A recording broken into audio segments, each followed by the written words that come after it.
It's what you wanted, Zara, I just wanted to be loved. The words hung in the air like shattered glass, and Zara felt something break inside their shared chest. She stared at their reflection in the dormitory mirror, watching as tears streamed down Nia's face, and for the first time in 20 years of being physically inseparable, Zara realized she had never felt more alone. Nia's eyes were swollen and red, her voice barely a whisper, and the weight of what Zara had done pressed down on both their shoulders like a boulder they couldn't escape. They were the smartest people on campus, holding a perfect 4 GPA that no one could touch, but in this moment, staring at Nia's broken expression, Zara understood that intelligence meant nothing if it came at the cost of happiness. She had protected their academic future with an iron fist, but she had destroyed the one thing that made Nia feel human, and now they were both drowning in silence. But let's rewind. Let's go back to where it all began, because this story didn't start with heartbreak. It started with hope, with morning sunlight, and with two sisters who shared one body but had completely different dreams. The morning sun filtered through the blinds of the university dormitory, hitting the singular king-sized pillow where Zara and Nia slept. They stirred together, their movements synchronized in a way that only 20 years of practice could perfect. And as consciousness slowly returned, so did the familiar dynamic that had defined their entire lives. "We're going to be late," Zara said, her voice sharp and clipped as she glanced at the clock on the nightstand. She was the left head, the keeper of the schedule, the one who controlled their legs and propelled them through life with military precision. Time was a resource that couldn't be wasted, and every second counted when you were aiming for perfection. "We have 20 minutes, Zara. Relax," Nia replied softly, her voice melodic and gentle like a lullaby trying to calm a storm. She was the right head, the dreamer, the one who saw beauty in the world even when the world refused to see beauty in them. While Zara calculated and planned, Nia felt and hoped, and together they created a balance that was both miraculous and maddening. They moved in a practiced rhythm, a dance perfected over 2 decades of sharing one body.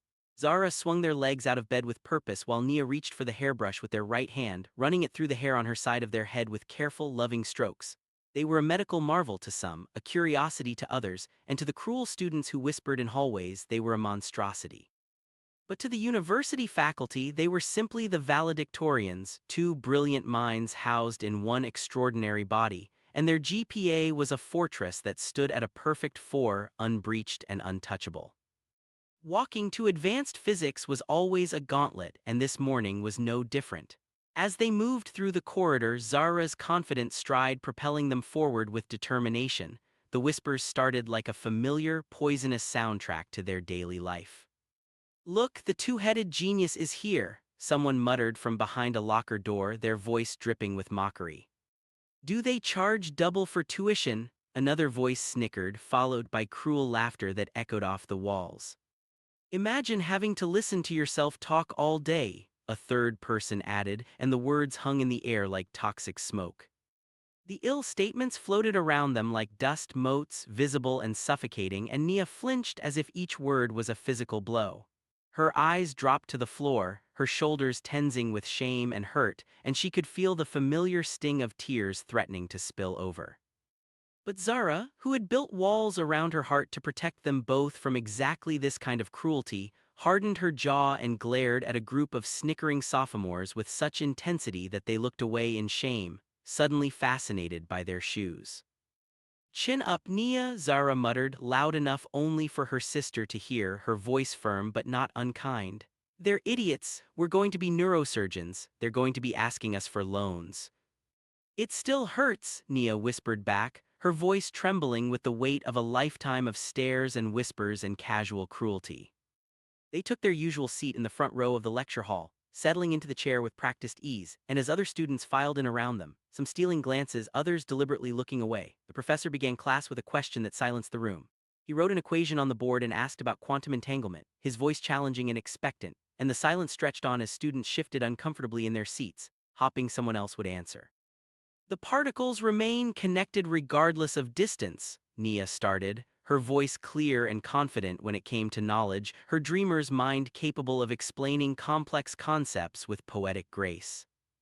"Acting as a single system despite spatial separation," Zara finished, her analytical mind cutting straight to the technical heart of the matter. They spoke in a terrifyingly perfect harmony that intimidated everyone in the room, their voices overlapping and complementing each other in a way that showcased just how extraordinary they were. Everyone felt the weight of their intelligence. Everyone, that is, except Malik. Malik sat 2 rows back, and unlike every other person in that lecture hall, he didn't stare at the point where their necks joined, and he didn't whisper to his friends with morbid curiosity.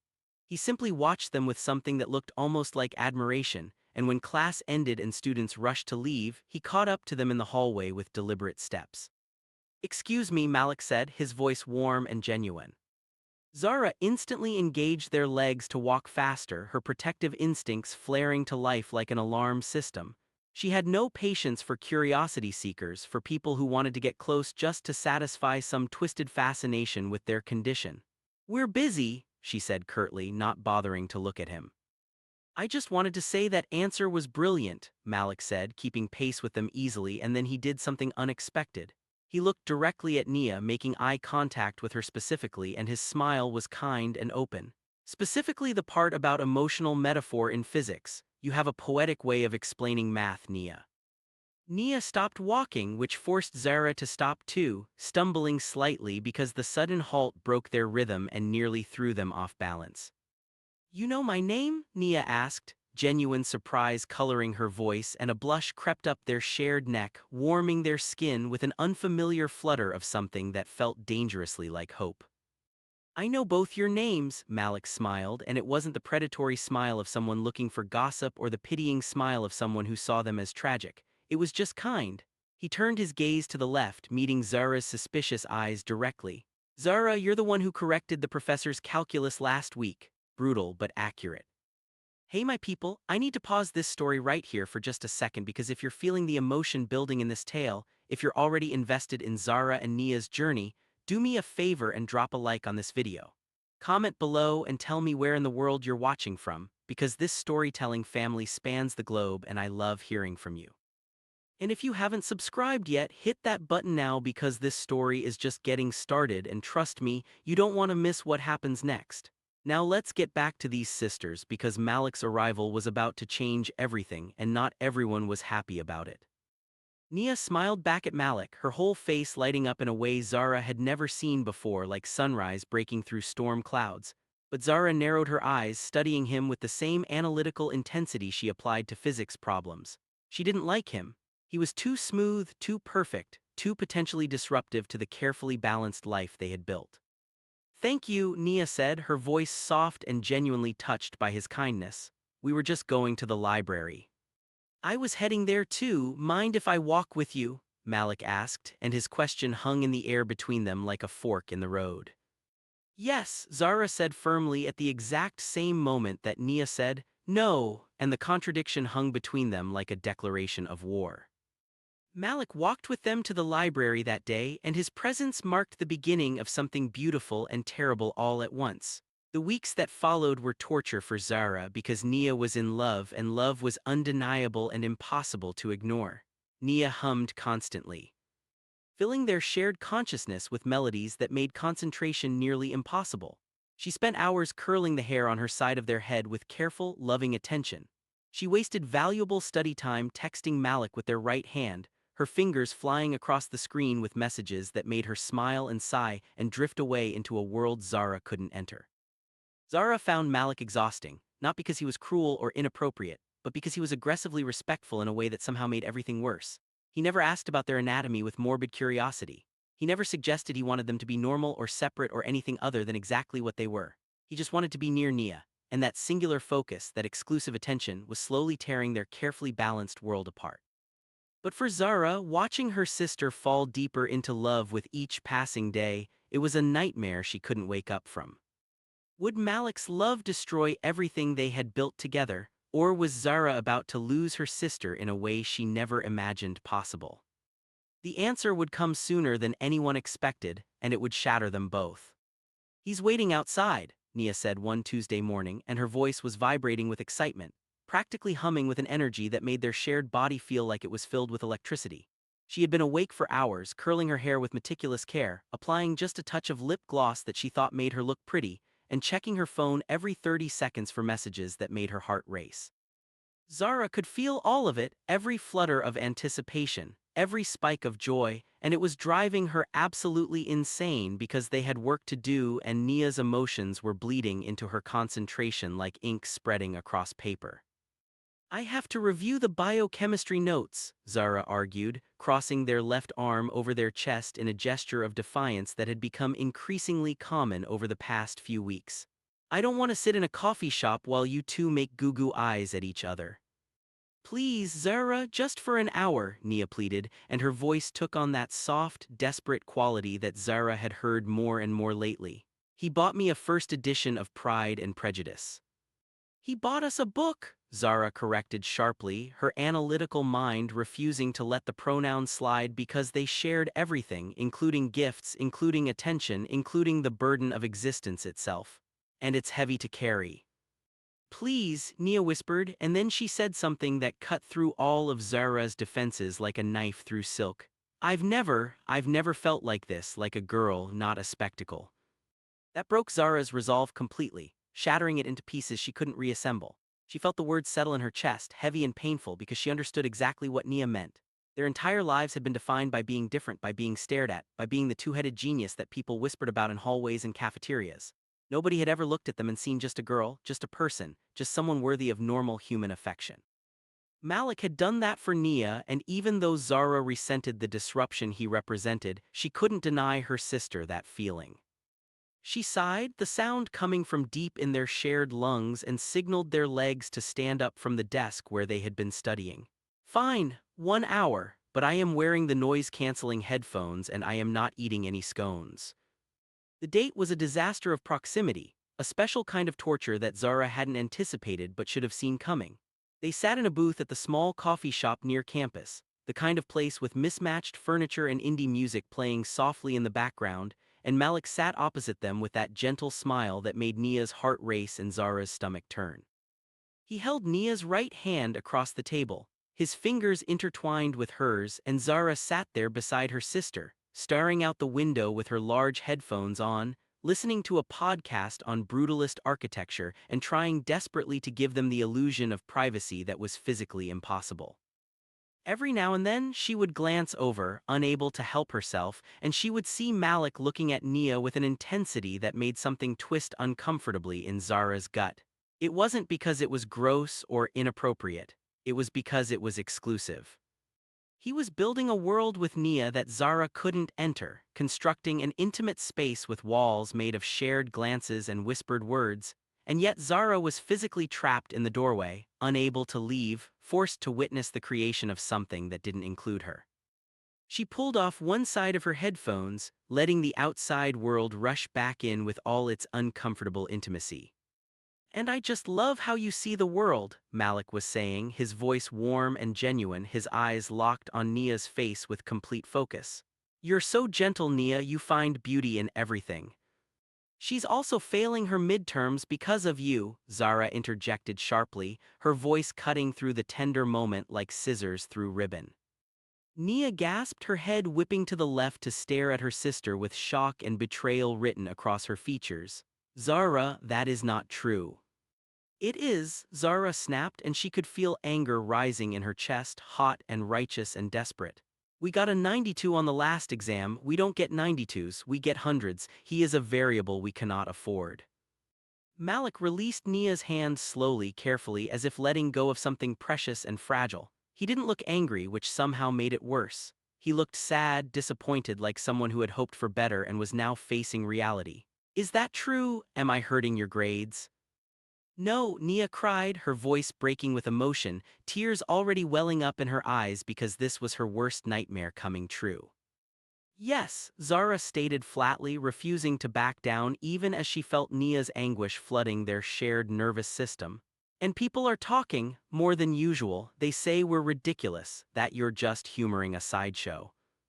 Zara, stop, Nia shouted, and actual tears began streaming down her face, her whole body shaking with the force of her emotion. I don't care what people say, Malik said firmly, his voice rising for the first time since they had met him, passion and conviction bleeding through his usually calm demeanor. I love her, Zara, I love Nia, and I respect you. I have never tried to separate you. I have never asked for more than you can give. You ask for her attention, Zara yelled back, and now she was standing up, their body rising from the booth, drawing stares from other customers in the coffee shop.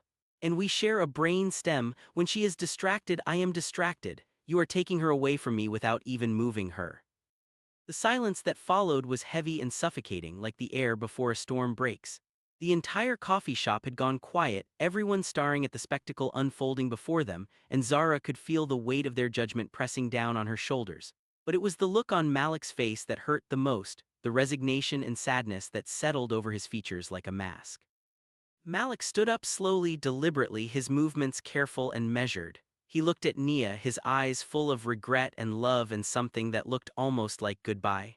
"I never wanted to come between you, you too. You're a unit. If I'm breaking that, I have to go." "Malik, no," Nia wept, reaching for him with their right hand, but he was already stepping back, already putting distance between them. "Goodbye, Nia," he said softly, his voice thick with emotion. "Goodbye, Zara." He walked out of the cafe, pushing through the door and disappearing into the afternoon sunlight, and Nia collapsed back into the booth with a sound that was somewhere between a sob and a scream. Zara stood there, frozen, feeling her sister's heartbreak like a physical wound, and for the first time since the argument started, she wondered if she had just made the biggest mistake of their lives. Fam, if you're feeling the weight of this moment, if your heart is breaking right along with Nia's, I need you to hit that like button and let me know you're invested in this story. Drop a comment telling me if you think Zara did the right thing or if she just destroyed her sister's only chance at happiness. And don't forget to subscribe because this story is about to take turns you won't see coming. Now let's get back to these sisters, because the aftermath of this moment was going to be worse than anyone could have imagined. The next 3 days were silent in a way that was more terrifying than any argument. They went to class. Walking through corridors with mechanical precision, their movements synchronized but empty of the usual rhythm that made them function as one. They answered questions when professors called on them, their voices coming together in that perfect harmony that everyone envied, and they got 100% on the next quiz because Zara had got exactly what she wanted, complete focus without distraction. But Nia didn't speak to her, not one word. She didn't hum the melodies that used to fill their shared consciousness. She didn't curl her hair or check her phone or smile at inside jokes only they understood. She didn't eat much, just picked at her food during meals, and that made Zara feel weak and lightheaded because they shared one digestive system and one body needed fuel that wasn't being provided.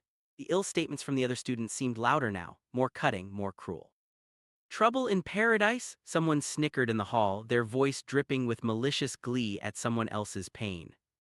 Usually Zara would snap back with something sharp and devastating, putting them in their place with surgical precision. This time she didn't have the energy. She felt the heavy, hollow ache in Nia's chest, their chest spreading like poison through their entire body, and she realized that a broken heart hurts everything, not just the emotions but the physical body itself. Their coordination was off, their movements clumsy and uncertain because Nia wasn't in sync anymore, wasn't working with her, wasn't present in the way she needed to be for them to function properly. Zara looked at their reflection in the dormitory mirror that night, really looked, and what she saw made her breath catch in her throat. Nia's eyes were red and puffy from days of crying. Her side of their face looked gaunt and exhausted, like someone who had been fighting a battle they couldn't win. She looked defeated in a way that scared Zara more than any academic failure ever could.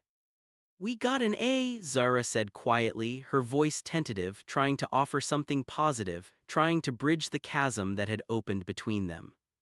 "It doesn't matter," Nia whispered, and her voice was hollow, empty of all the warmth and hope that usually defined her. "It's what we wanted, success. No distractions," Zara continued, but even as she said the words they tasted like ash in her mouth. "It's what you wanted, Zara," Nia said, finally turning to look at her sister, and the pain in her eyes was unbearable. "I just wanted to be loved." Zara looked down at their shared lap, unable to meet Nia's gaze anymore. She realized with crushing clarity that she had protected their academic future with an iron fist, but she had destroyed their spirit, shattered the delicate balance that made them more than just a medical anomaly.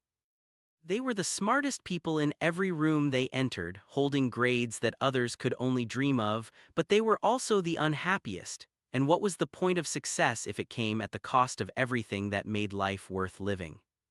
Could Zara find a way to fix what she had broken, or had she destroyed her sister's happiness forever? The answer was about to come in a way neither of them expected. Zara took a deep breath, feeling the air fill their shared lungs, and she made a decision that terrified her more than any exam or presentation ever had. She grabbed their phone with their left hand, which was clumsy and awkward because she usually controlled the legs while Nia handled the right side of their body, but she managed to grip it firmly despite the trembling in their fingers. She had memorized the number from watching Nia's screen over the past few weeks, storing it in her mind the same way she stored formulas and theorems, and now she was about to use it in a way that felt like jumping off a cliff without knowing if there was water below. "What are you doing?" Nia asked, confusion cutting through the fog of her depression for the first time in days, her voice sharp with surprise. "Fixing the equation," Zara muttered, her own voice tight with an emotion she couldn't quite name, something that felt like fear mixed with determination mixed with the awful realization that she had been wrong. She dialed, each number a commitment she couldn't take back, and when the phone began to ring she felt their shared heartbeat accelerate with a force that made her dizzy. One ring, two rings, three rings, and then his voice came through the speaker, cautious and uncertain and so painfully hopeful that it made Zara's chest ache. "Hello," Malik's voice was quiet, guarded, like someone who had been hurt and was afraid of being hurt again. "It's Zara," she said abruptly, pushing the words out before she could change her mind, before her pride could reassert itself and lock her back into the pattern of control that had brought them to this miserable place. "Meet us at the library, 10 minutes. She hung up before he could respond, before she could hear any emotion in his voice that might make her reconsider, and she felt Nia's head turn sharply to stare at her with wide, disbelieving eyes. They didn't speak as Zara engaged their legs and marched them out of the dormitory, down the stairs, and across campus with a purposeful stride that was driven by something deeper than logic, something that felt uncomfortably like love for her sister. When they arrived at the library, Malik was already standing by the entrance, and he looked anxious in a way that made him seem younger and more vulnerable than usual. His hands were shoved deep in his pockets, his shoulders slightly hunched, and when he saw them approaching, his whole body tensed as if preparing for another blow. The late afternoon sun cast long shadows across the steps, and in that golden light, Zara could see the hope and fear warring on his face. "Zara," he asked, his voice uncertain, as if he couldn't quite believe she had called him, couldn't quite understand what was happening. Zara marched them right up to him, her determination propelling their shared body forward with military precision.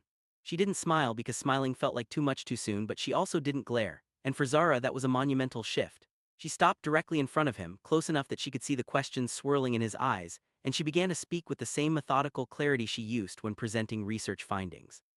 "Here is the new syllabus," Zara announced, her voice strictly business, as if she were outlining the terms of a scientific experiment rather than the conditions for her sister's happiness.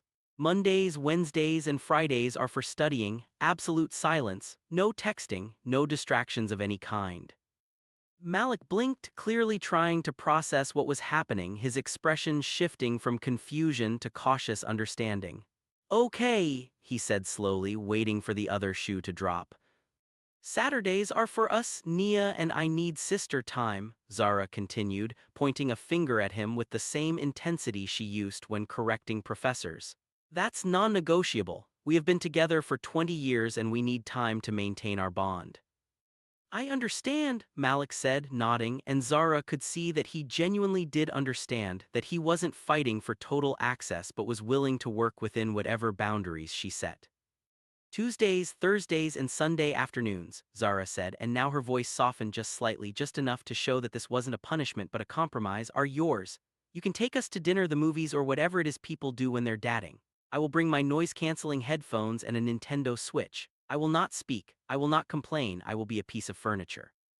Nia turned her head to look at her sister, her eyes wide with shock and filling rapidly with tears, but these were different tears than the ones she had been crying for days. These were tears of relief and gratitude and disbelief, as if she couldn't quite process that this was really happening. "Zara," she whispered, her voice breaking on the single word. Zara looked at Nia, really looked at her for the first time since the coffee shop disaster, and her expression softened in a way that few people ever got to see. The walls she had built around herself, the armor of intellect and control and protective aggression, cracked just enough to let genuine emotion show through. "We share a heart, Nia," she said quietly, and the words came from somewhere deeper than her analytical mind, somewhere that understood things her intelligence couldn't calculate. "If yours is broken, mine doesn't work right either. We need him." Nia sobbed, a sound of pure relief that seemed to come from her soul, and she leaned her head against Zara's in a gesture of love and sisterhood that transcended their physical connection. They stayed like that for a moment. Two minds in one body, remembering that they were more than just conjoined twins, they were sisters who loved each other even when they fought, even when they wanted different things, even when compromise felt impossible. Malik stepped forward, his own eyes shining with emotion, but he didn't hug them because he was smart enough to know that Zara wasn't ready for that level of physical intimacy with him. Instead, he just took Nia's right hand very gently, as if it were made of something precious and fragile, and then very deliberately he turned to Zara and nodded with deep respect, acknowledging what this compromise cost her, honoring the sacrifice she was making for her sister's happiness. "Deal," Malik said, his voice firm and grateful and full of promise. "Good," Zara said, and there was the tiniest hint of something that might have been relief in her voice. "Now kiss her quickly, we have a biochemistry lab in 20 minutes. As Nia leaned in and Malik smiled, moving closer to press a gentle kiss to Nia's lips, Zara put her headphones on with deliberate care and turned up the volume until the outside world faded into white noise. She didn't watch them, didn't intrude on the intimate moment, but instead pulled out a textbook from their bag and opened it to a random page, content in her own world while her sister finally, truly lived in hers. She could feel Nia's happiness radiating through their shared nervous system like warmth spreading through cold water, and while it wasn't comfortable and while she still felt the awkwardness of being present for something so private, she also felt something else, a strange, unexpected peace. "Hey my people, can we just take a moment to appreciate what just happened here? Zara just did one of the hardest things a person can do. She admitted she was wrong and made it right. If that hit you in the feelings, smash that like button and drop a comment telling me about a time you had to compromise for someone you love. And if you're not subscribed yet, what are you waiting for? This family is growing every day and you need to be part of it." Now let's get back to this story because this compromise was just the beginning, and the real test of their new arrangement was about to begin. The following Tuesday was their first official date under the new arrangement, and Zara approached it with the same level of preparation she applied to final exams. She charged her Nintendo Switch fully, downloaded 3 new games, and even brought a portable charger because she was committed to being self-sufficient during Malik's designated time with Nia. They met him at a small Italian restaurant near campus, the kind of place with checkered tablecloths and candles in wine bottles, and as they settled into a booth, Zara positioned herself as far into the corner as their shared body would allow. "You look beautiful, Nia," Malik said softly, and Nia blushed in a way that made their whole face warm with pleasure. Zara put on her headphones, pulled out her Switch, and started playing The Legend of Zelda with focused determination. She could see them talking in her peripheral vision, could see Malik reach across the table to hold Nia's hand, could see her sister smile in a way that lit up her whole face, but she kept her attention firmly on the game in her hands, giving them the privacy they deserved within the constraints of their shared reality. It wasn't easy. Every few minutes she felt Nia laugh and the sensation rippled through their shared diaphragm in a way that was distracting. When Malik said something particularly sweet, Nia's heartbeat would spike, and Zara felt it in her own chest like an echo of emotion that didn't belong to her. But she had made a promise, and Zara kept her promises, so she stayed quiet and played her game and tried to be furniture the way she had said she would. "Are you okay, Zara?" Malik asked at one point, and she realized he was talking to her directly, including her even though this was supposed to be his time with Nia. She pulled off one side of her headphones and looked at him with surprise. "I'm fine, this is your time, you don't have to talk to me." "You're part of this too," Malik said simply, and there was no resentment in his voice, just acceptance. "I want you to be comfortable." Zara stared at him for a long moment, searching his face for signs of manipulation or false kindness, but all she found was genuine concern. She nodded once sharply and then put her headphones back on, but something inside her chest loosened just slightly, some tension she hadn't even realized she was carrying. The weeks that followed settled into a rhythm that was strange and awkward and somehow functional. Mondays, Wednesdays, and Fridays were study days, and Malik respected the boundary completely, never texting or calling or trying to steal Nia's attention when they had agreed to focus on academics. Their grades climbed back up to perfect scores, the fortress of their GPA restored to its untouchable height, and Zara felt the satisfaction of academic excellence returning like an old friend. Saturdays were sister days, and those became precious in ways Zara hadn't expected. They would watch movies together, Nia choosing romantic comedies while Zara picked documentaries, and they would compromise by watching one of each. They would talk about their childhood, about their fears and hopes, about the future they were building together, and Zara remembered that before Malik, before college, before the pressure of being valedictorians, they had just been sisters who loved each other.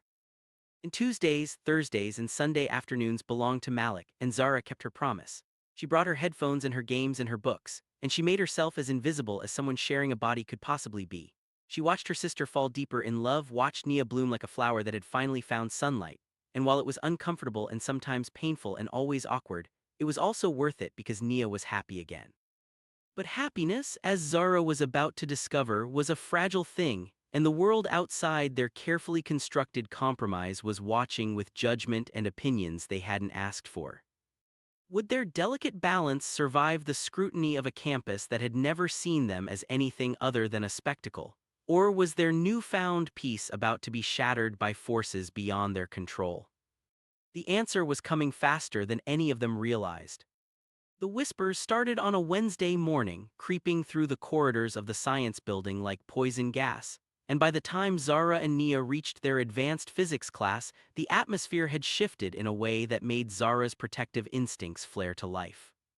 Students who normally just stared or made offhand comments were now clustered in tight groups, their phones out, their voices low and conspiratorial, and when Zara and Nia walked past, the conversations would stop abruptly, replaced by meaningful looks and barely suppressed smirks that spoke of shared knowledge and collective judgment.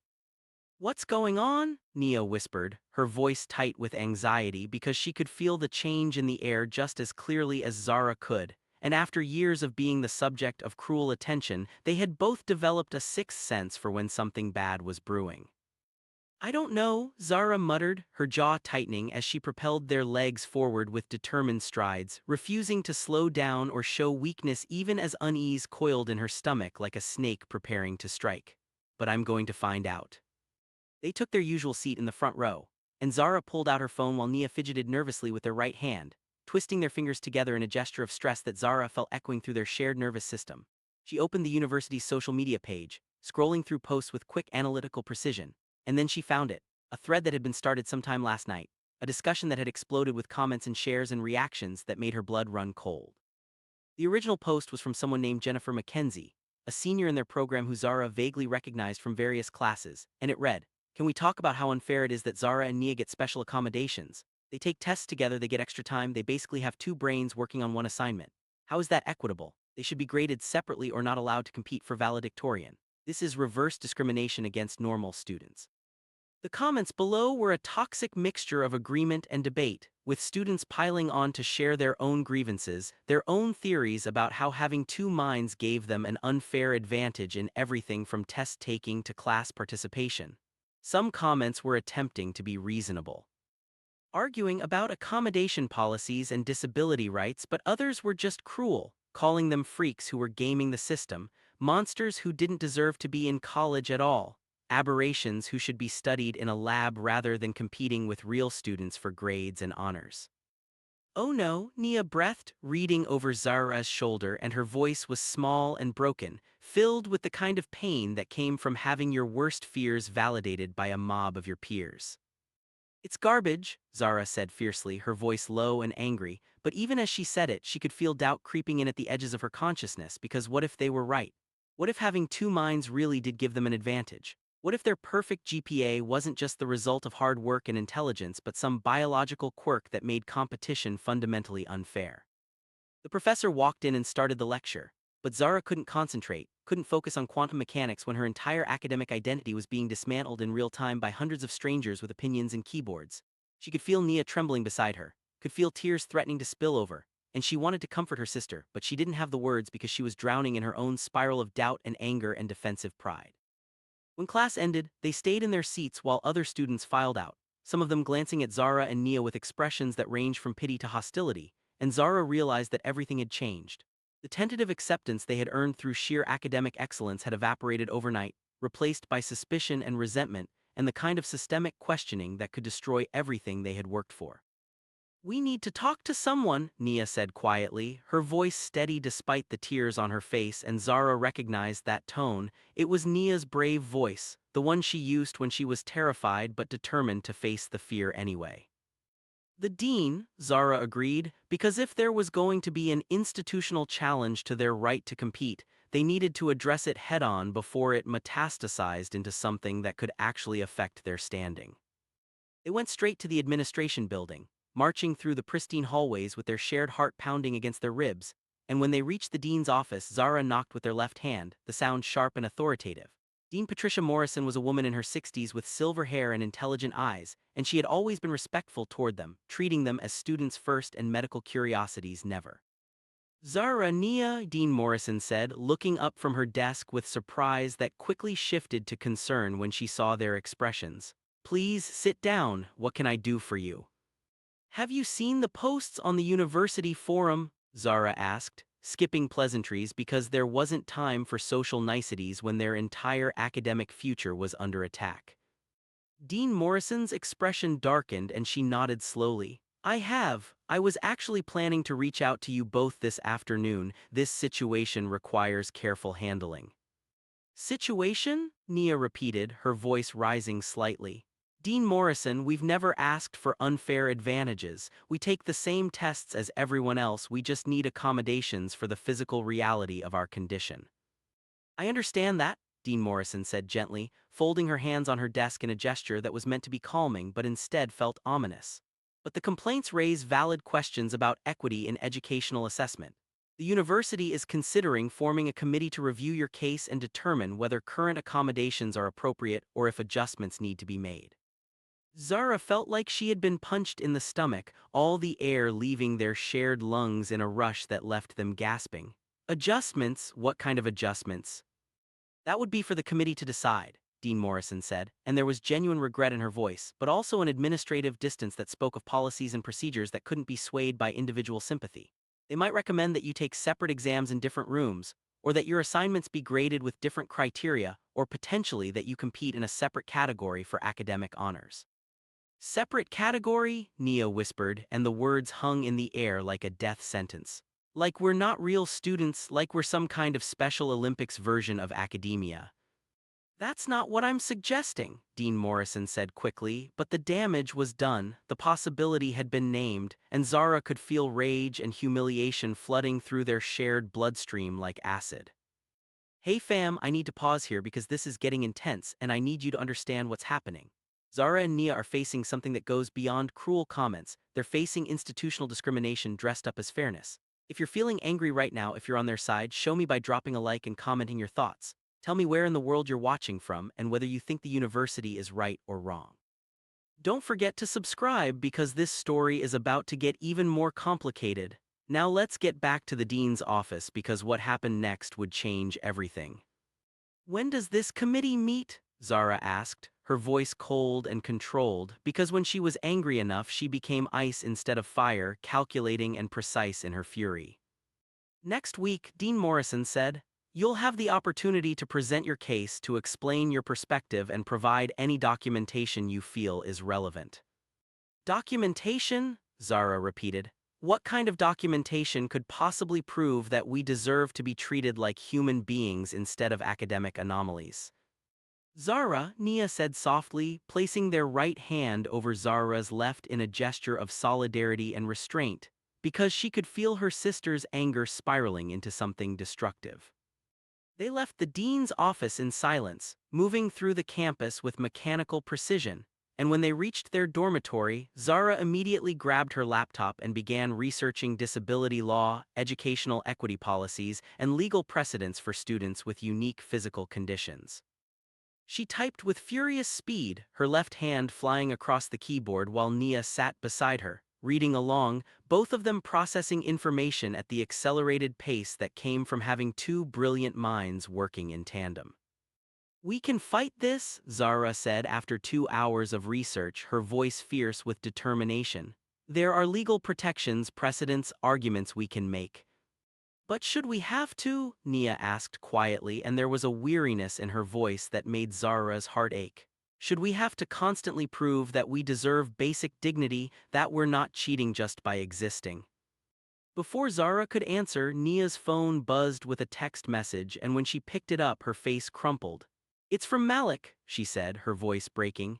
He says people are harassing him too, asking why he's dating us, saying he must have some kind of fetish, that he's exploiting us for attention. Zara felt white-hot rage flood through her system, the kind of anger that made her want to break things and scream and fight back with every weapon at her disposal. But underneath the rage was something worse, fear. Fear that this fight would destroy not just their academic standing but the fragile happiness they had finally managed to build. Fear that the world would never let them be normal, would never let them exist without constant scrutiny and judgment. Call him, Zara said abruptly. Tell him to come here. Zara, it's Wednesday, Nia protested. It's study day. I don't care, Zara said, and her voice was rough with emotion she couldn't quite suppress. We need him. When Malik arrived 20 minutes later, his face was tight with anger and concern, and he sat down on the bed next to them without waiting for an invitation. I saw the posts, he said, and I want you to know that I'm with you. Whatever you decide to do, however you want to fight this, I'm here. They're going to form a committee, Nia explained, her voice trembling, to determine if we have an unfair advantage, if we should be allowed to compete for valedictorian. Malik's jaw clenched, a muscle jumping in his cheek. That's discrimination, they can't do that. They can, Zara said bitterly. They're framing it as equity review, as making sure all students have fair opportunities. They're making us the problem instead of addressing their own bias. So what do? Malik asked, looking between them with fierce determination. Do you fight? Do you sue? Do you transfer to a different school? We fight, Zara and Nia said simultaneously, their voices overlapping in perfect harmony, and in that moment, despite all their differences and conflicts and struggles, they were absolutely united. Then I fight with you, Malik said simply, taking Nia's hand. Whatever you need. Zara looked at him, really looked at him, and she saw something she had missed before, not just someone who loved her sister but someone who was willing to stand in the fire with them both, to face the judgment and cruelty and systemic bias that came with loving someone the world considered abnormal. She nodded once, sharp and grateful, and then she turned back to her laptop, pulling up a new document. We're going to prepare a presentation that will destroy every argument they have, Zara said, her voice filled with cold determination. We're going to show them exactly why we deserve to be here, why our accommodations are necessary and fair, and why questioning our right to compete is discrimination disguised as equity. And if they don't listen, Nia asked softly. Zara's hands stilled on the keyboard and she turned to look at her sister, seeing the fear and exhaustion and resilience in Nia's eyes. Then we make them listen. We take this to the media, to disability rights organizations, to every platform that will give us a voice. We don't back down, we don't disappear, we fight. The next week was a blur of preparation and stress, with Zara and Nia working 18-hour days to compile evidence, legal precedents, medical documentation, and testimonials from professors who could speak to their academic integrity. Malik helped them research, brought them food when they forgot to eat, and sat with them during the long, exhausting nights when doubt crept in and threatened to undermine their resolve. The whispers on campus continued, growing louder and more vicious, and twice Nia came back from the bathroom in tears after hearing students mock them in the stalls, not knowing they were there. But they didn't quit, they didn't hide. They prepared their case with the same meticulous attention to detail they applied to every exam, every paper, every challenge they had ever faced. And when the day of the committee meeting arrived, they walked into that conference room with their heads held high and their evidence organized in a binder that was 2 inches thick. The committee consisted of 5 faculty members and 2 student representatives, and they sat on one side of a long table while Zara and Nia sat on the other, facing them like defendants in a trial they never asked to be part of. Dean Morrison was there as a facilitator, her expression neutral and professional, and the head of the committee was Professor Richard Chen, a philosophy professor Zara had always respected for his logical thinking and ethical frameworks. Thank you for coming, Professor Chen said, his voice formal. We're here today to discuss concerns that have been raised about academic equity and accommodation policies as they relate to your situation. This is not a disciplinary hearing, but rather an inquiry into whether current policies are serving all students fairly. With respect, Professor Chen, Zara said, her voice clear and strong, this feels very much like a trial, and the implicit accusation is that we are somehow cheating by existing as we are. Could this committee be convinced that 2 minds in one body deserved the same opportunities as everyone else? Or were Zara and Nia about to lose everything they had worked their entire lives to achieve? The answer would reshape not just their future, but their very understanding of what it meant to belong. Professor Chen shifted in his seat, and Zara could see the discomfort flash across his face at her directness. But she didn't care about making him comfortable because this entire situation was designed to make them uncomfortable, to put them on trial for the crime of being different.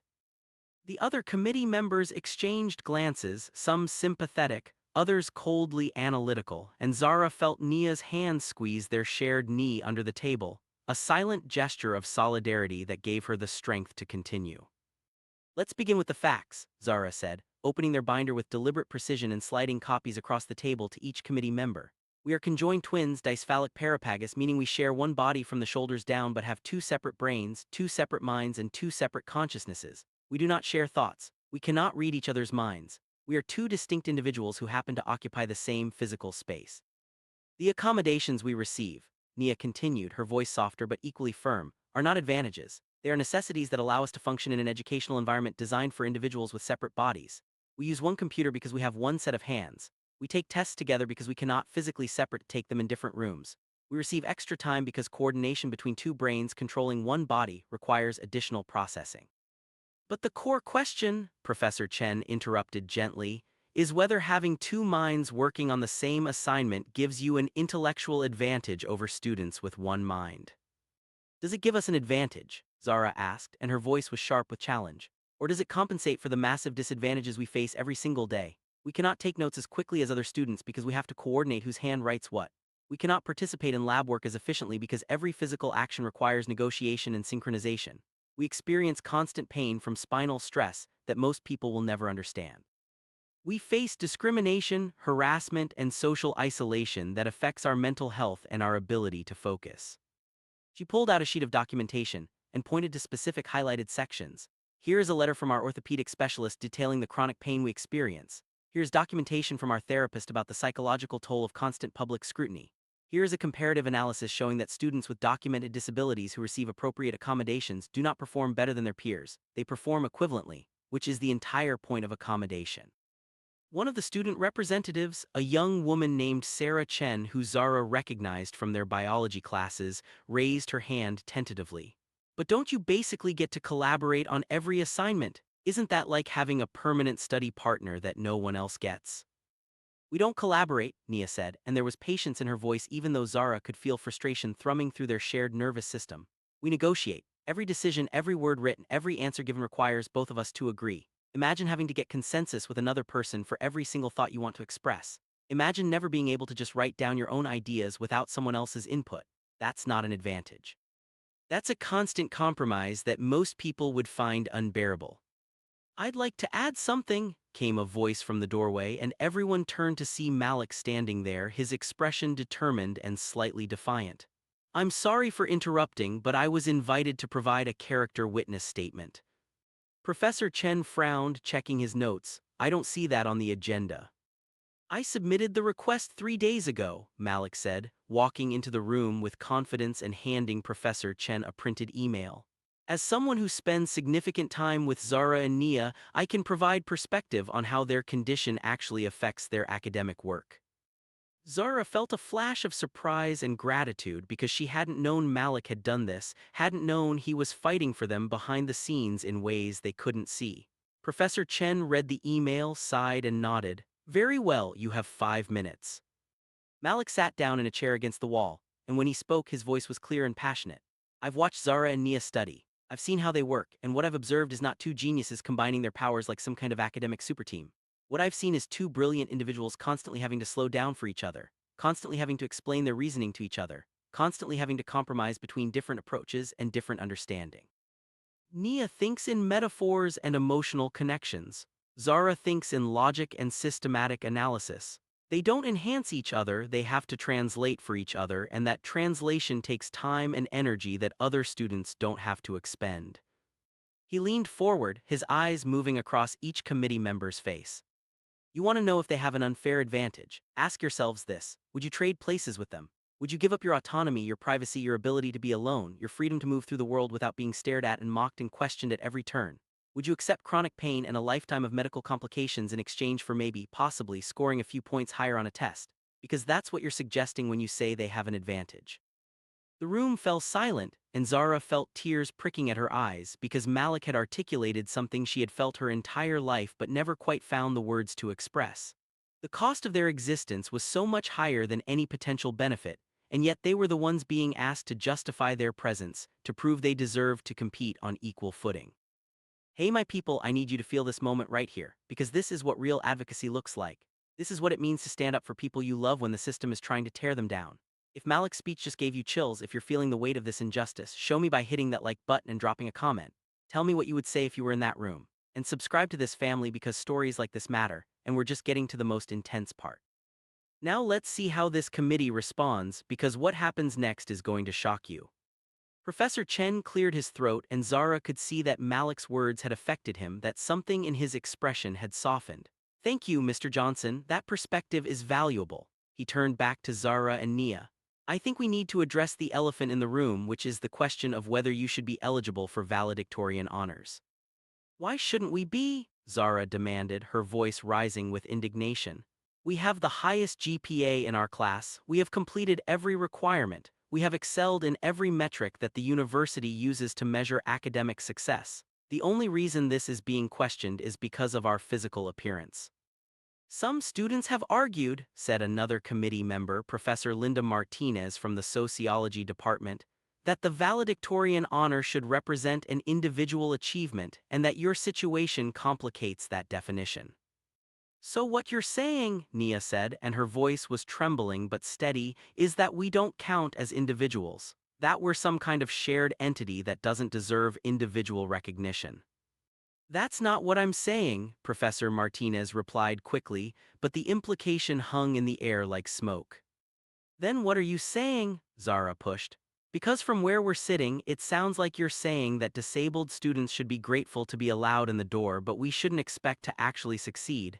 We shouldn't expect to be the best. We should accept being separate but equal, which we all know is never actually equal. The committee members shifted uncomfortably, and Zara pressed her advantage, pulling out more documentation. Here is a legal opinion from the university's own disability services office stating that our accommodations are in full compliance with federal law. Here is a letter from the American Medical Association supporting accommodation policies for conjoined twins in educational settings. Here is precedent from 3 other universities with similar situations, all of which concluded that denying academic honors to students with disabilities constitutes discrimination under the ADA. We're not trying to deny you honors, Professor Chen said, but his voice lacked conviction. Then what are you trying to do? Nia asked softly.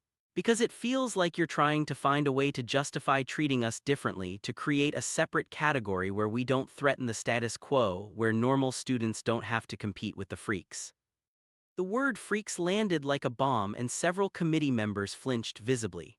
Sarah Chen, the student representative, looked down at her hands with what might have been shame, and Zara felt a grim satisfaction because at least now the ugliness was out in the open, at least now everyone had to confront what this was really about.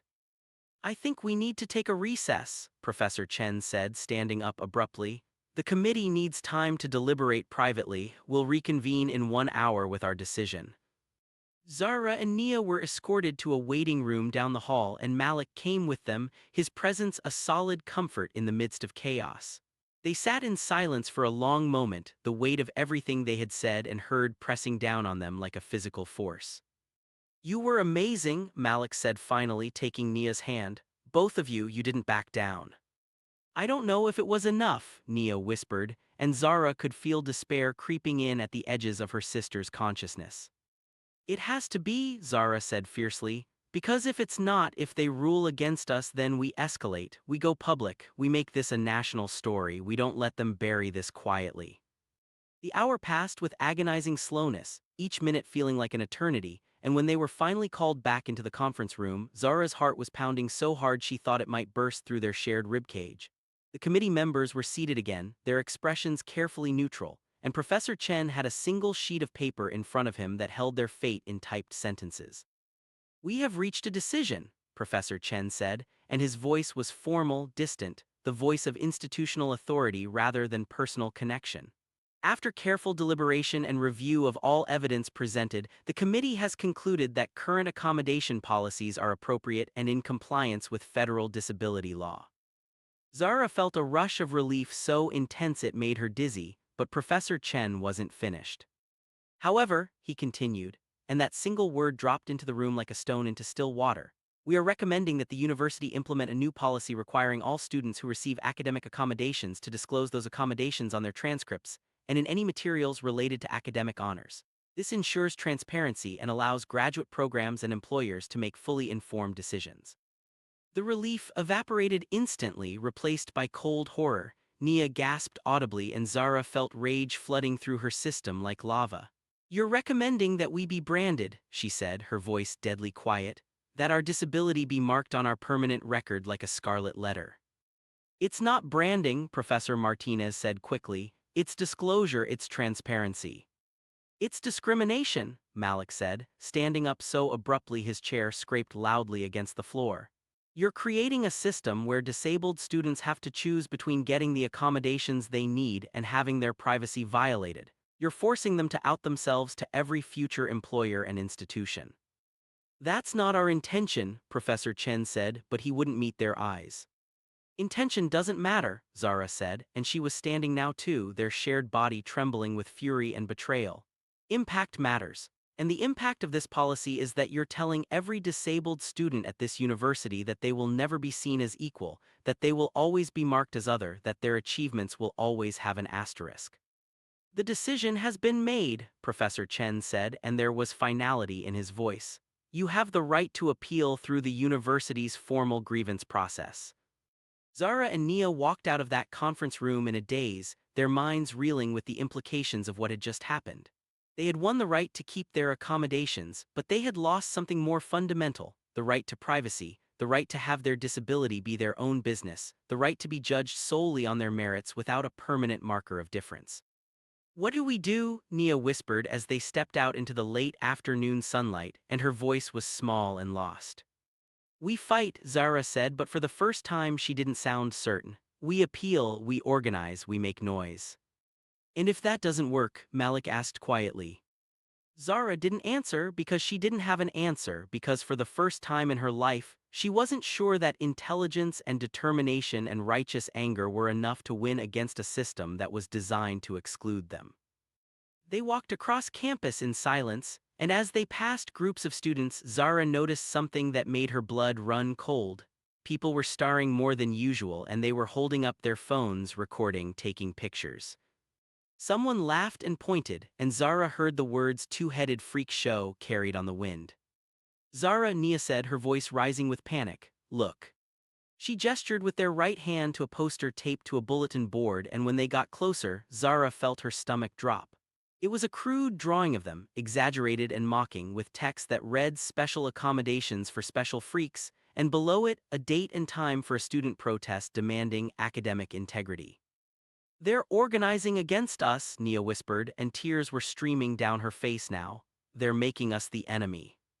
Malik pulled out his phone, his face pale, and showed them a post that had gone viral on the university's social media. It was a video from today's committee meeting, secretly recorded, showing only the parts where Zara sounded aggressive and angry, edited to make them look unreasonable and entitled. The comments below were vicious, calling them manipulative, saying they were playing the victim card, arguing that they should be expelled for threatening the committee. Who recorded this? Zara demanded, but even as she asked, she knew it didn't matter. Someone had betrayed them, had weaponized their testimony, had turned their defense into an attack.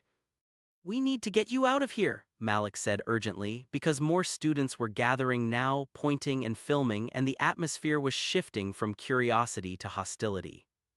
They hurried back to their dormitory, and when they locked the door behind them, Nia collapsed onto the bed, sobbing with a grief that was beyond words. Zara sat beside her, feeling her sister's heartbreak like it was her own, and for the first time since this nightmare began, she felt truly helpless. Zara's phone buzzed with an incoming call, and when she looked at the screen, she saw it was from a number she didn't recognize with a New York area code. She almost didn't answer, but something made her swipe to accept. Hello, she said cautiously. Is this Zara? A woman's voice asked, professional and urgent. My name is Dr. Rebecca Kim, and I'm a civil rights attorney specializing in disability discrimination cases. I saw the video of your committee meeting, and I think you need legal representation. But more than that, I think your story is bigger than this one university. There are people who want to help you, organizations that will support you, but you need to decide right now if you're willing to take this fight beyond campus. Are you ready for that? Zara looked at Nia, at her sister's tear-stained face and exhausted eyes, and she saw her own reflection in those eyes, broken, angry, scared, but not defeated. Not yet. Tell me more, Zara said, and as Dr. Kim began to outline a strategy that involved media exposure, legal action, and turning their private nightmare into a public battle for disability rights, Zara felt something shift inside her chest. This wasn't over. This wasn't even close to over. The university thought they could silence them with policy changes and bureaucratic maneuvering, but they had underestimated what it meant to survive 20 years in a world that saw you as a spectacle. Zara and Nia had been fighting their entire lives just to exist. Now they were about to fight for something bigger, not just for themselves, but for every student who had ever been told they were too different, too complicated, too much of a liability to deserve equal treatment. But as Nia reached for Zara's hand and squeezed it tight, as Malik sat down beside them with determination written across his face, as Dr. Kim's voice outlined the battles ahead, one question burned in Zara's mind. Were they ready to sacrifice their privacy, their safety, and possibly their entire academic future to become the face of a movement they never asked to lead? And even more terrifying, what if winning meant losing everything else? The answer would come sooner than they expected, and it would force them to make a choice that would change not just their lives, but the lives of countless others watching from the shadows, waiting to see if two heads and one heart could actually change the world.